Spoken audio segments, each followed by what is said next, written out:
బాపనపాడు చెంచు మహిళా సోదరీమణులకి బంధువులకి అందరికి కూడా మన జిల్లా వాళ్ళు తర్వాత మండలి వాళ్ళు మిగిలినటువంటి అందరికి కూడా పేరు పేరు నమస్కరిస్తూ ఇవాళ నా పేరు చుంచు రామకృష్ణ. చుంచు అంటే కోయలో ఒక ఇంటి పేరు, అట్లనే చెంచు అనేది కూడా ఒక జాతి, ఆదివాసి జాతి. ఇట్లా చెంచు కానీ కోయ కానీ గోండు కొలాం పరదాను నాయక్పోడు కొండరెడ్డి ఇవన్నీ కూడా ఈ అడవిలో పుట్టినటువంటి జాతులు. ఇవన్నీ కూడా అంతా అడవి మీదనే ఆధారపడి బతికేటువంటి, మనం ఎవరిని కూడా వేరే వాడిని దోచుకొని బతికేటువంటి జాతి కాదు. మనం అడవిలో ఏదైతే దొరుకుతాయో ఆ అడవిలో మనం ఏదైతే పండించుకుంటామో పంట పండించుకుంటాం. వెనకడ ఇప్పుడు జొన్నలు రాగులు లేకపోతే కందులు, ఇంతకుముందు కొర్రలు సామలు ఇటువంటివి కూడా చేసేటోళ్ళు అప్పుడు వెనకట.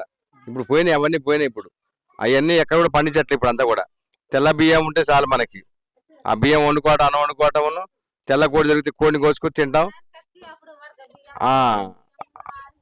అవును, అట్లా అట్లా అట్లా అయిపోయినాయి. అయితే అప్పట్లో మనకి ఆ కాలంలో చదువు రాకపోయినా సరే ఒక కట్టుబాటు పైన మనం కులం అంటే ఒక పెద్ద మనిషి, ఇగో జిల్లా పెద్ద మనిషి అని చెప్తే మనం వినాలి, మనం అంతే కాదు. అవునా కాదు? అట్లుండేది. ఏదైనా పంచాయతీ వస్తే ఈ జిల్లోళ్ళు మండల పెద్ద మనుషులు అందరూ కూర్చోబెట్టుకొని చెట్టు కింద ఇట్లా కూర్చోబెట్టుకొని పంచాయతీ తెంపేది. అప్పుడు ఇప్పుడు ఏమన్నా నడుస్తుందట, నీదెంత నీ లెక్క ఎంత అంటారు. నీకు నువ్వే దొరవి, నాకు నేనే దొరని, నువ్వే పెద్ద మనిషి నేనే పెద్ద మనిషి, అట్లా అయిపోయింది. ఇప్పుడు ఎవరిని మాట ఇప్పుడు వినట్లే మనం. ఇట్లా మనం వినకపోవటం వల్లనే వేరే తోడు ఎక్కడి నుంచో ఉత్తర భారతదేశం, ఇక్కడ కాదు వాడు, రాజస్థాన్ నుంచి అవతల హిమాలయాల అవతల ఆఫ్ఘనిస్తాన్ నుంచి వచ్చినోడు. ఇప్పుడు మనం లంబడు అంటున్నాం కదా, నాయక్ అంటున్నాం కదా వాడు. ఇవాళ బాపనపాడు ఏమైంది, బాపనపాడు తండా అని బోర్డు పెట్టుకుని ఇక్కడ. పాత రోజులు వెనకడ ఉండేది అవన్నీ, మన అన్ని పెంటలే, చెంచు పెంటలు అన్ని ఉండేవి. ఆ పెంటలన్నీ పోయి ఇప్పుడు తండలు అవుతున్నాయి. ఇవాళ మధ్యమడుగు పోతే మధ్యమడుగు ఆంజనేయ స్వామిని ఎవరు తెచ్చిండ్రు? మండలోళ్ళే కదా పోయి తెచ్చింది. అప్పుడు చెంచులు ఉడతలో తీసుకొచ్చి చేసిండ్రు అక్కడ. మరి ఇవాళ అక్కడ చైర్మన్ ఎవరైనరు? లంబడైనా అయినరు. ఎవరు తప్పిదాం? అదంతా మన తప్పిదమే కదా. మనం మన భూములు వదిలేసినాం, మన పంటలు వదిలేసినాం, మనం పండించేది మర్చిపోయినాం, మన దేవుళ్ళని మనం మర్చిపోయినాం. అన్ని కూడా లంబడోళ్ళకి అప్పచెప్పినాం. అవునా? అన్ని కూడా లంబడోళ్ళకి అప్పచెప్పినాం. మనంతా కూడా మనం ఏమైనా చేస్తున్నాం? మనం ఏం చేస్తున్నాం? ఏమి చేయకుండా భూమి వదిలేసినాం, పంటలు వదిలేసినాం, పిల్లగాలు చదువుతున్నారు లేదు వదిలేసినాం, చదువుకునే ఉద్యోగం లేదు, ఏమీ లేదు. మనం అంతా కూడా వదిలేసి ఆఖరి దేవుని వదిలేసి మనం ఏదో తిన్నామా తాగినామా పండుకున్నామా అయిపోయినట్టు. అవునా? దీనివల్ల ఏమైనా ఉపయోగం ఉంటుందా? మనకి ఉంటుందా? రేపు పిల్లలు వాళ్ళు ఎట్ట బతకాలి? వాళ్ళు తిండి ఎవరు పెట్టాలి? తల్లి పెట్టాలా? ఎవరు పెట్టాలి? తల్లి పెట్టాలి కదా. అవునా కాదా? తల్లిని బాధ్యత లేకపోతే ఎవరిది బాధ్యత? మీదే బాధ్యత కదా. మరి ఆ పిల్లల కోసం ఆలోచన చేయాలి కదా. అట్లా ఆలోచన చేసినప్పుడు మీకు అర్థమవుతుంది. ఇప్పుడు అర్థమైనప్పుడు ఏమంటారంటే పెద్ద మనిషి కూడా చెప్తారు మీరు అందరు కూడా, ఎందుకు ఇట్లా అవుతుంది మనకి, మన భూములన్నీ ఏమైపోయినాయి, అవునా, మన పంటలన్నీ ఏమైపోయినాయి, మనం ఎందుకు ఇట్లుంటాము, మన ఊర్లో ఉన్నటువంటి ఈ గుళ్ళు ఇవన్నీ ఇప్పుడు శివాలయం పోయించినాం. ఆ శివాలయం కూడా ఎవరు చేస్తారు? ఇప్పుడు మనం పోతున్నామా? వెనకడ ఎవరు చేసేటోళ్ళు? మన పెద్ద మనుషులు చేసేటోళ్ళు కదా వెనకడ పాత రోజులలో కాదా. ఈ అడవి అంతా నల్లమల అడవి అంతా చెంచులు ఉండకపోతే వేరేటోళ్ళు వచ్చిందా? వాళ్ళందరూ వెనక వచ్చిన వాళ్ళు వెనక ఈ లంబడు వచ్చి నేను ఎస్టీ కాబట్టి మన్ని బెదిరిస్తాడు, వాళ్ళు కూడా బెదిరిస్తాడు. బీసీలని ఎస్సీలని అందరినీ బెదిరించుకుంటూ వాడు మొత్తం నేనే ఈ అడవికి రాజు నేనే అంటాడు వాడు. ఇప్పుడు వాడిని తరిమి కొడితే తప్ప మనం బతికే పరిస్థితి లేదు. అవునా కాదా? వాడిని తరిమేయాలా లేదా? వాడిని తరిమి అయిపోతే ఏమవుతుంది? ఇప్పుడు పులి ఉన్నది, పులి వచ్చి ఊరి మీద పడ్డది తర్వాత తరిమితేనే బతాం, లేకపోతే అయ్యో పులి కదా, అయ్యో పులి, అరే నా దగ్గర బలం లేదా అంటే నిన్ను మింగుతుంది, పోద్దా? ఒకరిని రోజుకోవని మింగితే ఉంటారా చెంచులు? ఆగమైపోతుంది. చెంచులు అయిపోయినాక కోయలు కూడా ఆగమవుతాడు, గోండు ఆగమైపోతాడు, నాయకు కూడా ఆగమైపోతాడు. అన్ని 9 తెగలు ఆగమైతే లేదా కదా. అందుకని మనం అందరం కలిసి పోరాటం కోసమే ఇప్పుడు అక్కడ ఖమ్మం కావచ్చు, భద్రాచలం కావచ్చు, ఆదిలాబాద్లో కావచ్చు, అన్ని చోట్ల వరంగల్లో కావచ్చు, మొత్తం అన్ని చోట్ల కూడా ఈ లంబడోలు తీయాలని చెప్పేసి పెద్ద ఎత్తున ఉద్యమం నడుస్తున్నది. ఇంకా చెంచులు కూడా మనతోటి వాళ్ళ వీళ్ళు కూడా చెంచులు ఒకళ్ళు కూడా కృష్ణా పరివాహ ప్రాంతంలో అడవిలో ఉంటున్నారు. వీళ్ళు కొద్ది మందే ఉన్నారు. ఇది ఇట్లే తాక్కుంటూ ఆ తాగుడికి లంబడోలు పోసే సారాయి తాక్కుంటూ పోతే చచ్చిపోతారు. చచ్చిపోయాక పిల్లలకు తిండి పెట్టాక ఎవరు ఉండరు. తల్లి చచ్చిపోయాక పిల్లలకు ఎవరు పెడతారు తిండి? ఎవరు పెడతారు చెప్పు? ఎవరు పెట్టాలి తిండి? కాదా? ఎవరు పెట్టరు? మరి పిల్లలు ఆగమైపోరా? ఆగమైపోతారు, పిల్లలంతా ఆగమైపోతారు.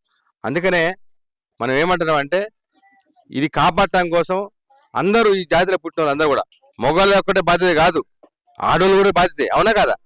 అందరం కలిస్తేనే మన పిల్లలకి భవిష్యత్తు ఉంటుంది. అందుకోసమే ఈ పోరాటంలో ఈ చెంచులు కూడా కలుపుకొని పోవాలని చెప్పేసి 3 రోజుల నుంచి కూడా మేము తిరుగుతా ఉన్నాం, అన్ని పేటలు తిరుగుతున్నాం. ఇవాళ 3వ రోజు. ఇవాళ ఇక్కడికి వచ్చి మీ అందరికీ చెప్పేది ఏంటంటే నవంబర్ 15 బిర్సా ముండా జయంతి. బిర్సా ముండా ఎవరంటే మళ్ళాగానే చెంచు, కోయ, నాయకపోడు, గోండు ఎట్టయితే ఉంటారో ముండా జాతి. అక్కడ ఆ నాయకుడు పుట్టినప్పుడు బ్రిటిష్ వాళ్ళకి వ్యతిరేకంగా పోరాడిండు. కొమరం భీం, స్వయం గంగులు, రామ్జీ గోండ్, ఈ ప్రాంతంలో హనుమంతప్ప, పెద్ద బైలోడు, వీళ్ళందరూ ఎట్లయితే నాయకులు అప్పుడు ఆ కాలంలో బ్రిటిష్ వాళ్ళ పైన పోరాడిన నాయకుడు మన బిర్సా ముండా.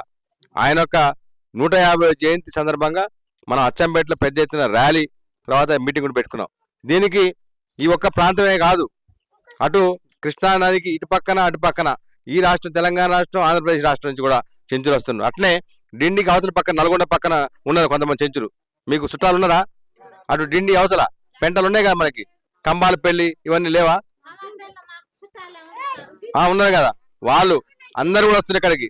నాగర్ కర్నూలు, కొల్లాపూరు అందరు వస్తారు కదా. కాబట్టి మీరందరూ కూడా మనందరం కలిస్తేనే మనం గట్టిగా ఉంటాం. మనం కదా 10 మంది కలిస్తేనే ఒకటవుతుంది, బలంగా ఉంటుంది. 5 ఏళ్ళు పిడిగిలు బిగిస్తేనే గట్టిగా అవుతుంది. ఏమందారి వాడంటే వాడు వస్తాడు, మింగుతాడు, పోతాడు. కాబట్టి మీరందరూ శనివారం రేపు శుక్రవారం, ఎల్లుండి శనివారం ఈ పెద్ద మనుషులు అందరూ కూడా మళ్ళీ అటు ఇటు పోయిన అందరూ వచ్చిన తర్వాత మళ్ళీ సాయంత్రం కూర్చొని మాట్లాడుకొని ఇది అందరూ కూడా మన కోసమే. ఇది మన భూములు మనం రావాలి, మన పిల్లలు చదువుకోవాలి, చదువుకున్న పిల్లలకి ఉద్యోగాలు రావాలి.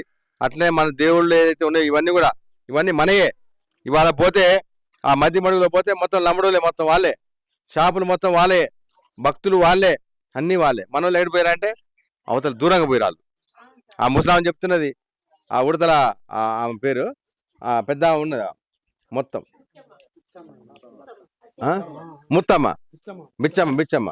బిచ్చమ్మ చెప్తుంది. ఇది మొత్తం కూడా వాళ్ళ పెదనాన్న వాళ్ళ తాత చెప్పినప్పుడు వెనకట ఆ లోపల అడుగుపోయినప్పుడు ఆంజనేయ స్వామి లోపల చెట్టు త్వరలు ఉంటే అది చిన్న కొట్టు అని తీస్తే తేనె మొత్తం తీసి దారం తీసి దాంట్లో ఆంజనేయం తీసుకొచ్చి బయట పెట్టి ఇక్కడ పూజలు చేసిరంట. ఇప్పుడు ఏమైంది? అది లంబడోళ్ళు మాది అంట అన్నట్టు. రాముల నాయకు ఆడు సోమల నాయక్ ఇద్దరు కలిసి నీదంటే నీది, నాది అంటే ఓయిడంటే వాడంటాడు. అసలు వాడెవడు? వాళ్ళు ఇద్దరికి సంబంధమే లేదు.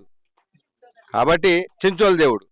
కాబట్టి మన దేవుడు మనం కాపాడుకోవాలా, దేవుడిని మనం కాపాడాలి, మన దేవుడు కాపాడాలి. ఇప్పుడు అట్లయింది మన పరిస్థితి. ఆడిపోతే రంగాపూర్ పోతే ఉమామహేశ్వరి స్వామి, అది కూడా వాళ్ళే మాదే అంటారు లంబడోళ్ళు. అక్కడ ఆమె ఏమంటుంది? మన చెంచామ మన కలిసింది లక్ష్మి, ఆమె ఏమంటుంది? వెనకడ ఈ మొత్తం గుడి మొత్తం మనమే ఉంటాలో, కింద శిలకలన్నీ మనవి ఉన్నాయి. ఇప్పుడు శిలకలు మొత్తం లంబడోళ్ళు గుంజుకుని దేవుడిని గుంజుకుపోయినా అంటుంది ఆమె. కాబట్టి మీరందరూ కూడా ఖచ్చితంగా శనివారం ఎన్ని పనులున్నా సరే అవన్నీ వదిలిపెట్టుకొని మీరు రావాలి. అట్లనే పిల్లల కోసం మనం శుభ్రంగా, ఎందుకంటే మనం వాళ్ళ కోసమే కదా, వాళ్ళ కన్నప్పుడు పెంచాల్సిన బాధ్యత మన మీద ఉందా లేదా? మనమే తిని తాగి పండుకుంటే వాళ్ళు ఏమవుతారు? రేపు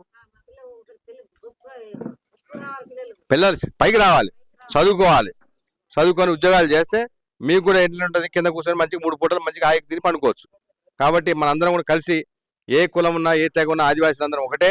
ఆదివాసులందరం కలిస్తేనే మన హక్కులు మనం కాపాడుకుంటూ తెలియజేసుకుంటూ, మరి ఈ పెద్దలందరూ కూడా మీరందరూ కూడా సాయంత్రం మరొకసారి మాట్లాడుకొని, ఈ ప్రాంతం కాదు అన్ని ప్రాంతాల నుంచి వస్తుంది కాబట్టి మీరందరూ కూడా రావాలని కోరుకుంటూ, జై ఆదివాసి, జై జై ఆదివాసి.